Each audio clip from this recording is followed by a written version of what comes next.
Hello everyone, welcome to Studynetic. मैं हूं पूजा मेहता और यहां पर हम क्लास 12 की कंपनी अकाउंट पढ़ रहे हैं, जिसमें मैं आपको इश्यू ऑफ डिबेंचर के प्रैक्टिकल प्रॉब्लम्स के सॉल्यूशंस बता रही हूं टीएस ग्रेवाल की बुक के।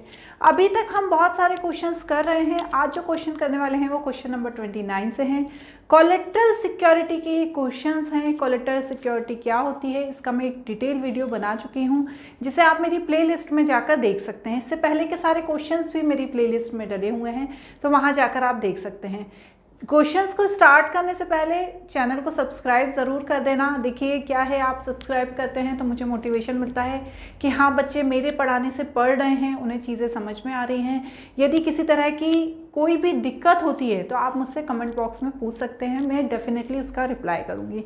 तो चलिए क्वेश्चन को देख लेते हैं, क्या कह रहा है क्वेश्चन हमारा। क्या है, सबसे पहला ही क्वेश्चन है ये, इशू ऑफ डिबेंचर। ठीक है, इसको पेन चेंज कर लेती हूँ मैं। Issue of debenture as a collateral security. Collateral security क्या होती है? कोलेटरल सिक्योरिटी के बारे में वैसे तो मैं एक डिटेल वीडियो बना चुकी हूँ, फिर भी थोड़ा सा ब्रीफ यहाँ पर दे दूंगी। क्या होता है, डिबेंचर कंपनी कब इशू करती है? जब उसे पैसों की ज़रूरत होती है, वो पब्लिक के पास जाती है और उससे लोन लेती है। ठीक है ना, ये चीज़ तो हमें पता ही है कि डिबेंचर किसी भी कंपनी के द्वारा इशू किए जाते हैं। कंपनी पब्लिक के पास जाती है और पब्लिक से कहती है कि हमें लोन दे दो, और वो एक टाइम पीरियड के लिए लोन लेती है और उसके बदले उसे इंटरेस्ट देती है। यहाँ तक की चीज़ें तो हमें पता ही है। लेकिन कभी कभी कंपनी क्या करती है, पब्लिक के पास ना जाकर किसके पास चली जाती है, बैंक के पास चली जाती है, और बैंक से कहती है कि मुझे एक बिल्डिंग परचेज करनी है, तो आप मुझे उस बिल्डिंग को परचेज करने के लिए लोन दे दीजिए। ठीक है, क्योंकि वो चूंकि पब्लिक से पैसा पहले ले चुकी होती है, तो वो सोचती है यार पब्लिक के पास और पैसा लेने ना जाऊँ। अब उसे कुछ और एसेट्स की नीड हो जाती है, जैसे उसे बिल्डिंग की नीड हो जाती है, तो वो बिल्डिंग की नीड पूरी करने के लिए पब्लिक से पैसा नहीं लेती, वो बैंक से पैसा ले लेती है। ठीक है, तो बैंक उसको तैयार हो जाता है लोन देने के लिए, पर बैंक ये कहता है कि तुम मुझे सिक्योरिटी दो। ठीक है, तो अब जैसे एक छोटा सा एग्जांपल लेते हैं, जैसे बिल्डिंग ले रहा है वो 50 लाख की, 50 लाख की वो बिल्डिंग ले रहा है। वो बिल्डिंग के कागज़ अपने पास रख लेगी, कौन? बैंक। और साथ ही साथ उसके अलावा भी कुछ ऊपर से और ऐसा रखेगी अपने पास जो बिल्डिंग की कीमत से ज़्यादा हो। जब इस तरह से कुछ अलग से सिक्योरिटी रखी जाती है तो उस सिक्योरिटी को क्या कहा जाता है? कोलेटरल सिक्योरिटी कहा जाता है। कोलेटरल सिक्योरिटी की भी हमने दो मेथड पढ़ी है। पहली मेथड के अकॉर्डिंग कोई भी जनरल एंट्री पास नहीं होती और दूसरी मेथड के अकॉर्डिंग जनरल एंट्री पास होती है। Balance sheet, extract of balance sheet दोनों में ही बनता है, चाहे जनरल एंट्री पास हो चाहे जनरल एंट्री पास ना हो। ठीक है, ये मैंने थोड़ा सा ब्रीफ दे दिया है। अब हम क्वेश्चन को पढ़ लेते हैं। A company took loan of 4 lakh from Bandhan bank limited and issued 8% debenture of 4 lakh as a collateral security. Explain how will the issue of debenture be dealt with the books of account. तो देखिए question बिल्कुल simple है कि company ने loan लिया 4 लाख का बंधन bank limited से, और कोलेटरल सिक्योरिटी के लिए उसने अपने डिबेंचर 8% डिबेंचर थे 4 लाख के, वो किसको दे दिए? बैंक को दे दिए। अब यहाँ पर मुझे दोनों मेथड के अकॉर्डिंग, जब जनरल एंट्री पास हो रही है और जब जनरल एंट्री पास नहीं हो रही है, दोनों मेथड के अकॉर्डिंग इस क्वेश्चन को सॉल्व करना है। तो सबसे पहले मैं यहाँ पर लिखूंगी method 1, when general entry not passed.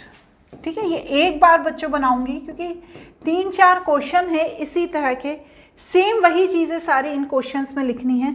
अब जब जनरल एंट्री पास नहीं हो रही है तो जनरल एंट्री करनी ही नहीं है, हमें क्या करना है? डायरेक्ट बैलेंस शीट बनाना है। तो सबसे पहले हम यहाँ पर क्या बनाएंगे? बैलेंस शीट आपको पता ही है कैसे बनती है, तो डायरेक्ट हमको क्या कर देना है? एक बैलेंस शीट का फॉर्मेट बना देना है। ठीक है, यहाँ पर एक बैलेंस शीट का फॉर्मेट बनाइए, छोटा सा ही बनेगा, ज़्यादा बड़ा नहीं बनेगा। आप बैलेंस शीट का फॉर्मेट बनाने के बाद इसके अंदर कुछ चीज़ें लिखनी होती हैं हमें। ठीक है, क्या चीज़ें लिखनी होती हैं? मेरे साथ लिखते जाइए आप भी। ठीक है, यहाँ पर मैं ऊपर लिख देती हूँ एक्सट्रैक्ट ऑफ बैलेंस शीट। इसका मतलब ये होता है कि पूरी बैलेंस शीट नहीं बना रहे हैं हम, उसका सिर्फ एक छोटा सा भाग बना रहे हैं, मतलब छोटा सा पार्ट लिख रहे हैं, जिसे हम एक्सट्रैक्ट ऑफ बैलेंस शीट कहते हैं। ठीक है, तो सबसे पहले यहाँ पर मैं क्या लिखूंगी? आपको यहाँ ऊपर तो पता ही है क्या क्या आता है, फिर भी इस वाले में मैं बता देती हूँ। Particulars, note number and amount. ठीक है, अब यहां पर मेरे साथ साथ लिखते जाइए बच्चों। सबसे पहले लिखेंगे यहां पर नंबर 1 डालकर इक्विटी एंड लायबिलिटीज, क्योंकि जो लोन है वो हमारी लायबिलिटी है। ठीक है, इसमें सेकंड लिखेंगे हम, क्या लिखेंगे सेकंड? Non current liability. ठीक है, और इसके बाद हम क्या लिखेंगे? इसके बाद हम लिखेंगे लॉन्ग टर्म बोरोइंग। बस ये 3 चीजें लिखनी है। अब यहां पर अमाउंट और नोट नंबर कितना आएगा ये हम देखने के लिए हमें नोट ऑफ अकाउंट बनाना पड़ेगा। हम बनाते थे ना, कहां पर बनाया था हमने note of account? Note of account बनाया था हमने शेयर कैपिटल में, जो हमें आता है। तो सबसे पहले यहां पर मैं लिख दूंगी नोट ऑफ अकाउंट। ठीक है, नोट ऑफ अकाउंट लिखने के बाद सिंपल से उसमें क्या होते हैं, बहुत ही सिंपल तरीके से 2 कॉलम बन जाते हैं।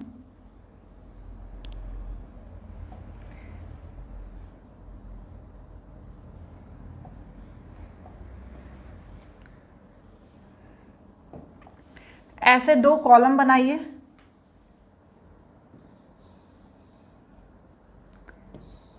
और ये 2 कॉलम बनाने के बाद इसे भी क्लोज कर दीजिए। यहाँ पर क्या आता है? Particular and amount. तो चलिए अब यहाँ पर क्या लिखेंगे, मेरे साथ साथ लिखते जाइए। सबसे पहले लिखेंगे लॉन्ग टर्म, नंबर 1 डाल के लॉन्ग टर्म बोरोइंग। ठीक है, और यहाँ पर लिखेंगे लोन फ्रॉम, है ना, ब्रैकेट नहीं लगाएंगे, लोन फ्रॉम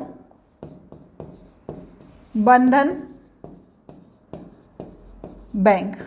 अब यहाँ पर एक चीज़ ध्यान रखना है बच्चों, जब आप लोन फ्रॉम बंधन बैंक लिखोगे तो यहाँ पर मुझे जो 8% डिबेंचर हैं 4 लाख के सिक्योरिटी के बेसिस पर दिए गए हैं, तो उनके बारे में मुझे ब्रैकेट में डिटेल देनी पड़ेगी। तो मैं क्या लिखूंगी? सिक्योर बाय इशू ऑफ, कितने दिए हैं बच्चों एक बार देख लेते हैं। Issue of 8% debenture, 8% debenture 4 lakh as collateral security. ठीक है, ये हमें ब्रैकेट में बताना पड़ेगा। ठीक है, और अमाउंट कितना लिखेंगे? अमाउंट हमें जो ये अंदर लिखा हुआ है, कितना अमाउंट लिखा हुआ है? 4 लाख। इस 4 लाख अमाउंट को मुझे बाहर लिखना पड़ेगा। और ये जो नोट नंबर 1 बनाया है मैंने, इसे यहाँ नोट नंबर 1 करके यहाँ पर अमाउंट में 4 लाख लिखना पड़ेगा।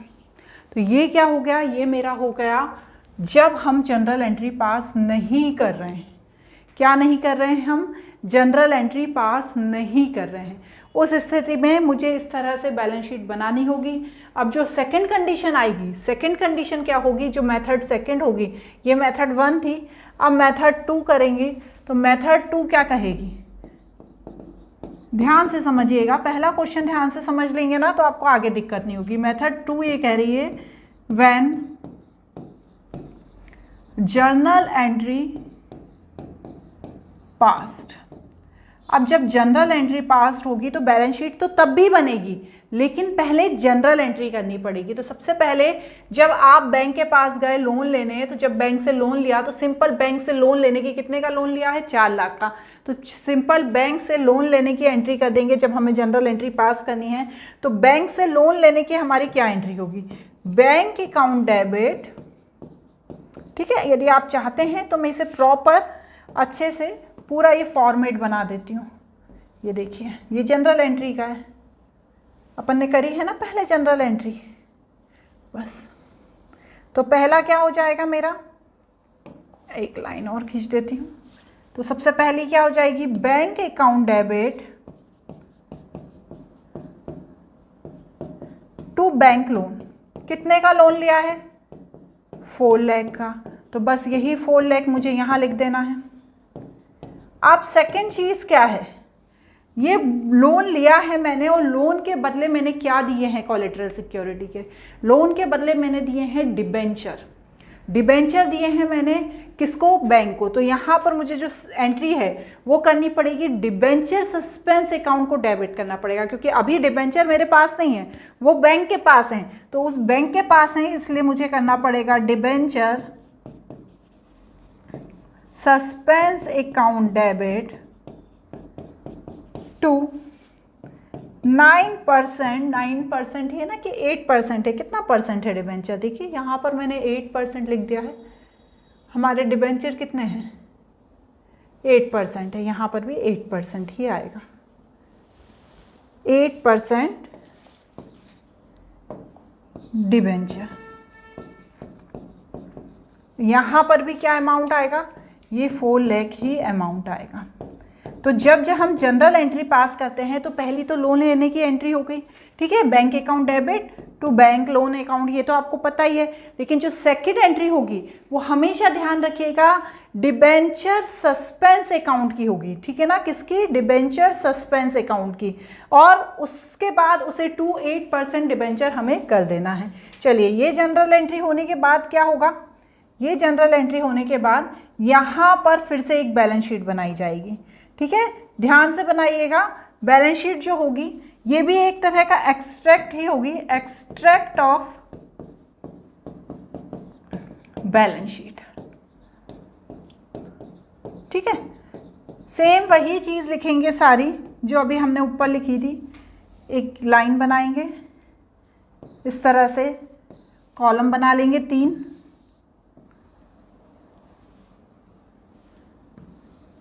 और फिर क्या करेंगे, सबसे पहले मैं यहाँ पे तो आप पर्टिकुलर नोट नंबर और वो अमाउंट तो आप लिख ही लेंगे। इसके बाद हम क्या करेंगे, सेम वही चीज़ लिख देंगे जो हमने ऊपर लिखी थी। क्या लिखेंगे हम, इक्विटी एंड लायबिलिटीज, ठीक है, लायबिलिटीज हैं, ऊपर से कि नॉन करंट लायबिलिटी हैं, ठीक है, पढ़ी है ना हमने करंट लायबिलिटी और नॉन करंट लायबिलिटी।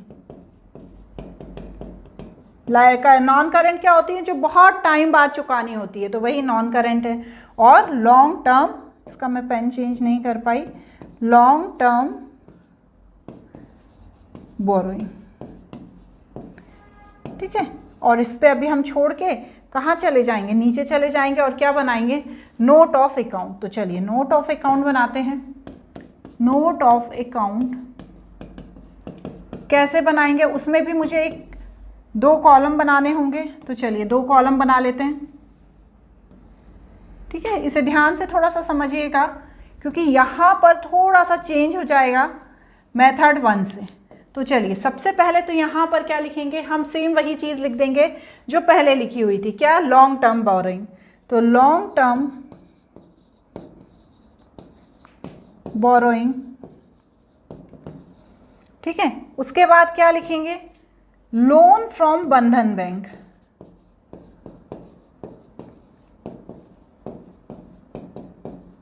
कौन सा बैंक है हमारा, बंधन बैंक है, ठीक है ना। आप एक बार क्वेश्चन में देखिए कौन सा बैंक है हमारा, बंधन बैंक। देखिए सिर्फ पहला क्वेश्चन समझने में आपको दिक्कत जाएगी, उसके अलावा कोई दिक्कत नहीं जाएगी। लिखा है ना बंधन बैंक, तो लोन फ्रॉम बंधन बैंक लिखा हमने।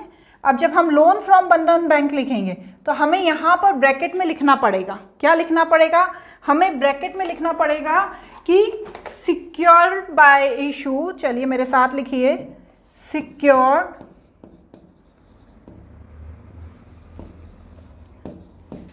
Bye issue 8% debenture as 4 lakh collateral security. चलिए अब ये जो सिक्योरिटी है, ठीक है, ध्यान से देखिएगा इस चीज़ को, यहाँ पर ये जो सिक्योरिटी है इसे मुझे यहाँ लिखना है, कितनी सिक्योरिटी है, देखिए क्वेश्चन में देखिए आप कि मुझे वापस ऊपर तक जाना पड़ेगा। सिक्योरिटी है हमारी वो है 4 लाख की, और इसमें से मुझे क्या माइनस करना है, डिबेंचर सस्पेंस अकाउंट, है ना। वो भी कितना है मेरा 4 लाख का। जब मैं 4 लाख में से 4 लाख माइनस करूंगी तो यहाँ पर 0 आ जाएगा। लेकिन जो मेरा लोन है, लोन फ्रॉम बंधन बैंक है, वो कितना है, वो 4 लाख है। और यही नोट, ये दो नोट है, ये लॉन्ग टर्म बोरोइंग वाला और दूसरा ये सिक्योरिटी वाला। तो मेरा नोट नंबर 1 यहाँ पर आ गया 4 लाख का, और इससे यहाँ पर मैं 4 लाख से क्लोज कर दूंगी। समझ में आ गया? कहने का मतलब यह है कि कोलेटरल सिक्योरिटी की 2 मेथड होती है। पहली मेथड में जनरल एंट्री पास नहीं होती, दूसरी मेथड में जनरल एंट्री पास होती है। आपसे क्वेश्चन में जिस तरह का पूछा जाए उस तरह का आपको करना है। सिंपल सा क्वेश्चन है, देख लीजिए एक बार, आप नोट कर लीजिए। जनरल एंट्री के लिए हमने ये मेथड 2 करी है और विदाउट जनरल एंट्री के लिए हमने मेथड 1 करी है। ठीक है, अब ये क्वेश्चन नंबर 29 है, ऐसा ही क्वेश्चन नंबर 30 है, उसे देख लेते हैं। चलो नेक्स्ट क्वेश्चन देख लो। Best barcode limited took loan 5 lakh from bank giving 6 lakh debenture as a collateral security, pass journal entry recording issue of debenture if any and show the loan in balance sheet. ठीक है, अभी मैंने पुराना question clean नहीं किया था क्योंकि इसमें मैंने मेथड 1 करवाई थी। यहाँ पर जनरल एंट्री पास करनी है, इसलिए हमें यहाँ पर ये मेथड नहीं करनी है, हमें डायरेक्ट जंप कर जाना है सेकंड मेथड की तरफ। सेकंड मेथड में सेम यही एंट्री होगी। ठीक है, कोई एंट्री में चेंज नहीं होगा, सेम यही एंट्री होने वाली है। बस यदि एंट्री में यदि नंबरिंग में चेंज होगा, जो भी चेंज होगा। ठीक है ना, तो bank account debit to bank loan, तो 5 लाख का बैंक लोन लिया है। ठीक है, तो यहाँ 5 लाख लिख देंगे। और कोलेटरल सिक्योरिटी कितनी दी है, 6 लाख, तो बैंक डिबेंचर सस्पेंस अकाउंट में कितना डाल देंगे हम, 6 लाख डाल देंगे। तो यही 2 एंट्री करके हमें ये करना है। इसमें सिर्फ मेथड 2 करनी है। सेम ऐसी बैलेंस शीट बनानी है। बैलेंस शीट बनाने के बाद नोट ऑफ अकाउंट बनाना है। यहाँ पर जो बैंक है उस बैंक का नाम क्या दिया हुआ है, यहाँ पर जो बैंक है इस बैंक का नाम दिया है बेस्ट बारकोड लिमिटेड। ठीक है ना, तो मुझे यहाँ पर ये मैं बंधन बैंक को मिटाकर, ठीक है, क्योंकि पहले वाले क्वेश्चन में बंधन बैंक था ना, तो बंधन बैंक को मिटाकर क्या लिख देती हूँ, बेस्ट बारकोड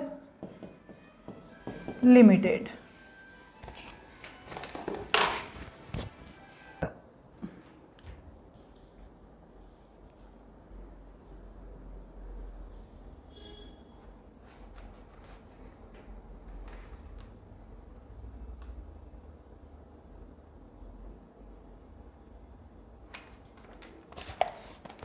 और यहाँ पर 8% डिबेंचर की जगह क्या लिखना है मुझे, 9% डिबेंचर। और कितनी सिक्योरिटी दी है, 6 लाख की कोलेटरल सिक्योरिटी दी है।